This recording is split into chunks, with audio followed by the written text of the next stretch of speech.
Hi everyone, ಇವತ್ತು ನಾನು ಬ್ರೆಡ್ಡನ್ನು use ಮಾಡಿ ಪಿಜ್ಜಾನ ಹೇಗೆ ಮಾಡೋದಂತ ತೋರಿಸ್ತಾ ಇದ್ದೀನಿ. ಅದಕ್ಕೆ ಬೇಕಾಗಿರೋ ಇಂಗ್ರೀಡಿಯೆಂಟ್ಸ್ ನೋಟ್ ಮಾಡ್ಕೊಳ್ಳಿ.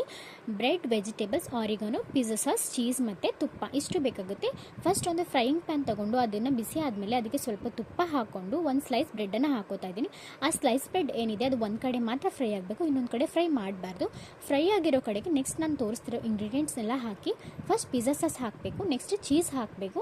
ಚೀಸ್ ಆದಮೇಲೆ ವೆಜಿಟೇಬಲ್ಸ್ ಹಾಕ್ಕೊಳ್ಳಿ, ನಿಮ್ಮ ಹತ್ರ ಯಾವುದಿದೆ ಅದು ಹಾಕ್ಕೊಳ್ಳಿ. ನನ್ನ ಹತ್ರ ಇವತ್ತು ಕ್ಯಾಪ್ಸಿಕಮ್, ಟೊಮ್ಯಾಟೊ, ಸ್ವೀಟ್ ಕಾರ್ನ್ ಇತ್ತು, ಅದನ್ನು ಯೂಸ್ ಮಾಡಿದ್ದೀನಿ.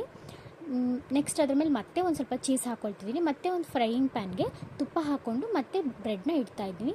ಸೊ ನಾವು ಇನ್ನೊಂದು ಕಡೆ ಫ್ರೈ ಮಾಡಿಲ್ಲ ಅಲ್ವಾ, ಅದು ಇವಾಗ ಫ್ರೈ ಆಗುತ್ತೆ. ನೆಕ್ಸ್ಟ್ ಒಂದು ಬೌಲಲ್ಲಿ ಐಸ್ ಕ್ಯೂಬ್ ತೊಗೊಂಡಿದ್ದೀನಿ. ಐಸ್ ಕ್ಯೂಬ್ಸ್ ಯಾಕೆ ಇಡ್ತಾ ಇದ್ದೀನಿ ಅಂತಂದರೆ ಸೀದೋಗಬಾರ್ದು ಮತ್ತು ಟೆಂಪ್ರೇಚರ್ ಮೇಂಟೈನ್ ಆಗಲಿ ಅಂತ. ನೆಕ್ಸ್ಟ್ ಅದನ್ನು ಲಿಡ್ ಕ್ಲೋಸ್ ಮಾಡಿ ಚೀಸ್ ಮೆಲ್ಟ್ ಆಗೋ ತನಕ ಫ್ರೈ ಮಾಡಿದ್ರೆ ಪಿಜ್ಜಾ ರೆಡಿ ಆಗಿ ಹೋಗುತ್ತೆ. ಬ್ರೆಡ್ ಪಿಜ್ಜಾ ರೆಡಿ ಆಗುತ್ತೆ.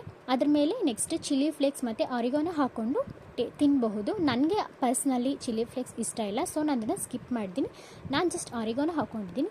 ನಿಮಗೆ ಈ ರೆಸಿಪಿ ಏನಾದರೂ ಇಷ್ಟ ಆದರೆ, ಯೂಸ್ ಆದರೆ ಒಂದು ಲೈಕ್ ಮಾಡಿ ಮತ್ತು ಈ ರೆಸಿಪಿನ ಟ್ರೈ ಮಾಡಿ.